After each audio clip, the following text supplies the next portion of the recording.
बिस्मिल्लाहिर्रहमानिर्रहीम। अस्सलाम वालेकुम एवरीवन। उम्मीद है आप सब खैरियत से होंगे। आज की वीडियो का टॉपिक है कम्युनिज़म। कम्युनिज़म जो है ये एक इम्पोर्टेंट आइडियोलॉजी है, या फिर हम इसको एक फॉर्म ऑफ गवर्नमेंट भी कह सकते हैं। सबसे पहले इसका इंट्रोडक्शन देख लेते हैं कि कम्युनिज़म जो आइडियोलॉजी है इसको किसने प्रेजेंट किया था। और इस टॉपिक के नोट्स आपको इस वीडियो के डिस्क्रिप्शन बॉक्स में एक पीडीएफ लिंक की सूरत में मिल जाएंगे, और वहां से आप इसके नोट्स ले सकते हैं। सबसे पहले देखते हैं एक्सपोनेंट्स। एक्सपोनेंट्स होते हैं प्रेजेंटर्स, जो कि किसी भी आइडियोलॉजी को प्रेजेंट करते हैं या पेश करते हैं। The exponents of communism were Karl Marx and Frederick Engels. Karl Marx और फ्रेडरिक एंजल्स जो थे, उन्होंने इस आइडियोलॉजी को प्रेजेंट किया था एक साइंटिफिक मैनर में। कार्ल मार्क्स और फ्रेडरिक एंजल्स जो हैं ये इम्पोर्टेंट और फेमस फ़िलासफ़र्स हैं, और इन दोनों ने मिलकर बहुत सी आइडियोलॉजीज़ पेश की हैं, जैसे मार्क्सिज़म हो गई, और भी बहुत सी आइडियोलॉजीज़ हैं जो कि इन्होंने प्रेजेंट की हैं।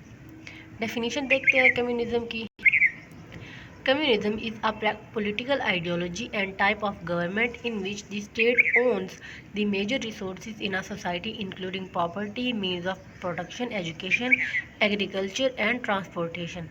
तो डेफिनेशन से ये क्लियर होता है कि जो कम्युनिज़म है ये एक पॉलिटिकल आइडियोलॉजी है, जिस या फिर एक टाइप ऑफ गवर्नमेंट है जिसमें जो स्टेट होती है, जो रियासत होती है, उसके पास तमाम रिसोर्सेज होते हैं, जो मेजर रिसोर्सेज होते हैं सोसाइटी के, जैसे प्रॉपर्टी हो गई, मीन्स ऑफ प्रोडक्शन हो गए, एजुकेशन हो गई, एग्रीकल्चर हो गया और ट्रांसपोर्टेशन हो गई। और इसमें जो पीपल होते हैं, जो लोग होते हैं, उनको प्राइवेट प्रॉपर्टी रखने का भी कोई हक नहीं होता, और जितने भी मीन्स ऑफ प्रोडक्शन है वो स्टेट के पास होते हैं। अब फीचर्स देख लेते हैं कि कम्युनिज़म के कौन कौन से फीचर्स हैं, कौन कौन सी कैरेक्टरिस्टिक्स हैं, कि इसमें क्या क्या होता है। सबसे पहला है abolition of private property. Private property को ख़त्म करना।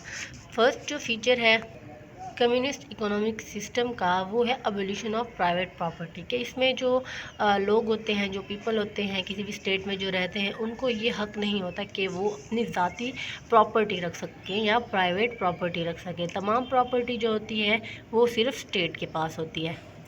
नेक्स्ट है collective ownership of means of production. In this system, all means of production such as factories, farms, land, trade, means of transport and communication are under state ownership and control. जितने भी means of production होते हैं वो collective ownership की सूरत में state के पास होते हैं। लोगों के पास कोई भी प्रॉपर्टी नहीं होती, ना ही कोई फैक्ट्रीज़ के वो मालिक होते हैं, ना फार्म्स के, ना लैंड के, ना ट्रेड के, और ना ही मीन्स ऑफ ट्रांसपोर्ट या प्रोडक्शन के। सारे जितने भी मीन्स ऑफ प्रोडक्शन होते हैं वो सिर्फ और सिर्फ स्टेट के पास होते हैं। थर्ड कैरेक्टरिस्टिक है central planning. Utilization of national resources and production and distribution of consumer goods is also done through comprehensive planning। जितने भी रिसोर्सेज होते हैं, मीन्स ऑफ प्रोडक्शन होते हैं सोसाइटी के लोगों के, या फिर कितनी जो गुड्स हैं, चीज़ें हैं, उनको किस तरह से कंज्यूम करना है, किस तरह से यूज़ करना है, वो सारी प्लानिंग जो है वो कलेक्टिवली स्टेट करती है। और लोगों के पास कोई भी हक नहीं होता कि वो इस तरह की कोई प्लानिंग कर सकें, या वो ये प्लान कर सकें कि उन्होंने मीन्स ऑफ प्रोडक्शन को किस तरह से यूज़ करना है, या फिर अपनी प्रॉपर्टी को किस तरह से इस्तेमाल करना है। ये सारा कुछ जो है ये कलेक्टिव प्लानिंग के थ्रू स्टेट करती है। फोर्थ कैरेक्टरिस्टिक या फीचर है elimination of unfair gaps in income. Gaps income में जो अनफेयर गैप्स होते हैं उनको एलिमिनेट कर दिया जाता है। Each individual is paid compensation according to his need. This eliminates unfair gaps in income। जो भी इंडिविजुअल काम करता है स्टेट के अंडर, उसको जो सैलरी दी जाती है या कंपनसेशन या मुआवजा जो दिया जाता है वो उसकी ज़रूरत के मुताबिक दिया जाता है। ये नहीं है कि एक बंदा जो ज़्यादा काम कर रहा है तो उसको जो है वो, अगर वो गरीब है तो उसको कम पैसा दिया जाएगा, अगर वो अमीर है तो उसको ज़्यादा पैसा दिया जाएगा। नहीं, ऐसा नहीं होता। जितनी उसकी ज़रूरत होती है उसके अकॉर्डिंग ही उसको पैसे दिए जाते हैं, जो कि अनफेयर गैप्स जो होते हैं इनकम में उसको एलिमिनेट कर देती है। Provision of necessaries of life. Communist system में जो स्टेट है वो रिस्पॉन्सिबल होती है कि वो वर्क प्रोवाइड करे और मुआवजा प्रोवाइड करे जो इंडिविजुअल्स होते हैं उनकी कैपेबिलिटीज़ के अकॉर्डिंग, जो इंडिविजुअल्स होते हैं, जो लोग होते हैं, जो आवाम होती है कि स्टेट में रह रहे होते हैं, वो जितना काम करेंगे उतना ही उनको मुआवजा दिया जाएगा और उनको काम प्रोवाइड करना भी स्टेट की ही जिम्मेदारी होती है। और इस तरह से जो उनकी नेसेसिटीज़ ऑफ लाइफ होती हैं वो भी प्रोवाइड करना सिर्फ़ और सिर्फ स्टेट का काम होता है, क्योंकि सारे मीन्स ऑफ प्रोडक्शन जो है वो स्टेट ही होल्ड करती है। अब हम एडवांटेजेस देख लेते हैं कम्युनिज्म के। कम्युनिज्म आइडियोलॉजी के, it works effectively as a centrally planned economy, क्योंकि कम्युनिज्म में जितने भी मीन्स ऑफ प्रोडक्शन होते हैं उनकी प्लानिंग जो है वो सेंटर करता है, स्टेट करती है। तो इस तरह से ये एक इफ़ेक्टिव आइडियोलॉजी होती है, इफ़ेक्टिव फॉर्म ऑफ गवर्नमेंट होती है। सेकेंड एडवांटेज है, it can transform the shape of an economy to the vision of the leader, कि जो इकोनॉमी की जो शेप होती है उसको अपनी मर्ज़ी से जो लीडर्स हैं, जो स्टेट है, वो ट्रांसफॉर्म कर देती है अपनी मर्ज़ी से। उस जो इकोनॉमी होती है उसको जो लीडर्स होते हैं वो अपनी मर्ज़ी से चलाते हैं।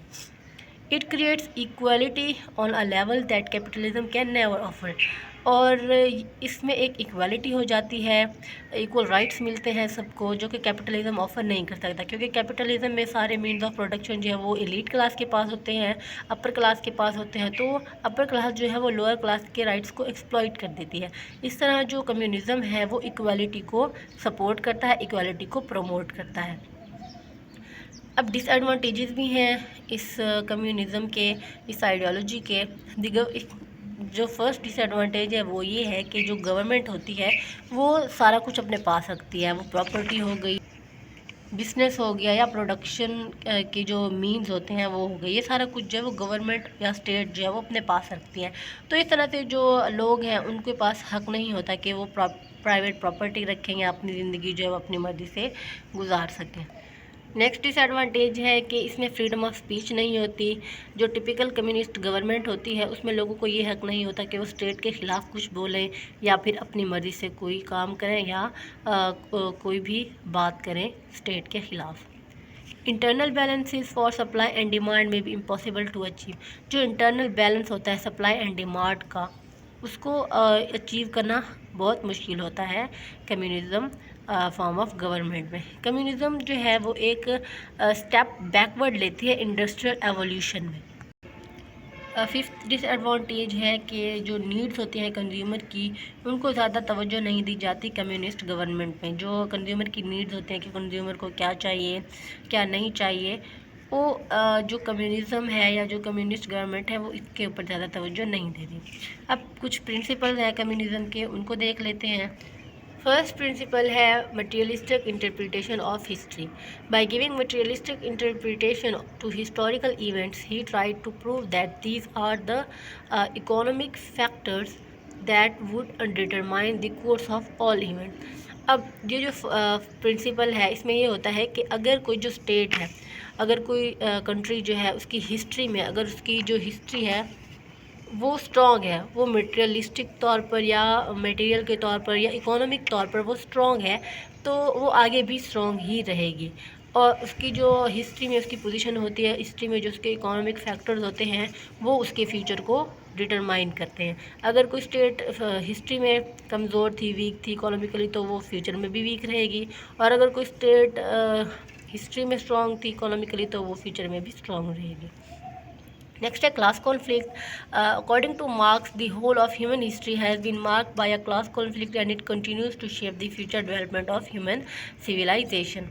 नेक्स्ट जो प्रिंसिपल है वो क्लास कॉन्फ्लिक्ट का है। मार्क्स ने कहा है कि जो ह्यूमन हिस्ट्री है वो हमेशा क्लास कॉन्फ्लिक्ट का शिकार रही है, और इस तरह से फ्यूचर में भी जो ह्यूमन सिविलाइजेशन है वो उसकी डेवलपमेंट को भी क्लास कॉन्फ्लिक्ट जो है वो उसने शेप करना जारी रखा हुआ है। कॉन्सेप्ट ऑफ स्टेट, मार्क्स ने इंस्टीट्यूशन ऑफ स्टेट को एक क्रिएशन ऑफ इनजस्टिस और ऑप्रेशन का नाम दिया है, कि जो स्टेट है वो इनजस्टिस और ऑप्रेशन को क्रिएट करती है। It comes into existence at a time when the society had been divided into two classes due to private ownership of the means of production. की जो स्टेट है उस वक्त ओरिजिनेट हुई थी, उस वक्त बनी थी जब सोसाइटी जो है वो टू क्लासेस में डिवाइड हुई थी, सिर्फ और सिर्फ प्राइवेट ओनरशिप की वजह से मीन्स ऑफ प्रोडक्शन के। तो इस तरह से जो स्टेट का जो कॉन्सेप्ट है वो ये है कि जो स्टेट है वो इनजस्टिस और ऑपरेशन, जुल्म और नाइंसाफ़ी को क्रिएट करती है। इस आइडियोलॉजी का क्रिटिसिज्म भी है। मार्क्स का जो मटेरियलिस्टिक इंटरप्रिटेशन है हिस्ट्री की, वो रियलिस्टिक अप्रेजल के ऊपर बेस्ड नहीं है, जो कि हिस्टोरिकल फैक्ट्स को जस्टिफाई करते हो। तो इस तरह से ये भी एक क्रिटिसिज्म है, क्योंकि इसके ऊपर कोई भी रियलिस्टिक जो इंटरप्रिटेशन है वो नहीं आई है कि जो एक हिस्ट्री जो है, अगर एक कंट्री जो है वो अगर हिस्ट्री में स्ट्रॉन्ग है तो वो आगे भी स्ट्रॉन्ग रहेगी, अगर हिस्ट्री में वो वीक है तो आगे भी वो वीक रहेगी। नेक्स्ट है मार्क्स के जो व्यूज़ हैं रिगार्डिंग क्लास कॉन्फ्लिक्ट, वो सिग्निफाई करते हैं सिर्फ और सिर्फ dark aspect of human history को, जबकि उसने अंडरस्टिमेट कर दिया है इस तरह के एस्पेक्ट्स ह्यूमन लाइफ के जो कि सुपीरियर होते हैं मॉरल वैल्यूज़ के, और जिसमें पैट्रियोटिक फीलिंग्स होती हैं। मार्क्सिज्म जो कार्ल मार्क्स का जो कॉन्सेप्ट था कि जो स्टेट है वो एक ऑपरेशन और जो इनजस्टिस है उसको क्रिएट करती है, तो ये भी इम्प्रैक्टिसेबल है और इलॉजिकल है। इसके ऊपर भी कार्ल मार्क्स को क्रिटिसाइज़ किया गया था। कंक्लूड कर लेते हैं अब इस टॉपिक को। To sum up, communism proposes a society in which everyone shares the benefits of labor equally and eliminates the class system through redistribution of income। कि जो कम्युनिज़म है या कम्युनिस्ट आइडियोलॉजी है, उसमें एक सोसाइटी के अंदर जितने भी लोग होते हैं वो इक्वल बेनिफिट शेयर करते हैं, जितना वो काम करेंगे उनको उतना ही मुआवजा दिया जाता है, और जो क्लास सिस्टम होता है, जो क्लास कॉन्फ्लिक्ट है, उसको एलिमिनेट किया जाता है कम्युनिज़म में, और इनकम को जो है वो रीडिस्ट्रीब्यूट किया जाता है। Karl Marx is the father of communism. Karl Marx को फादर ऑफ कम्युनिज़म भी कहा जाता है।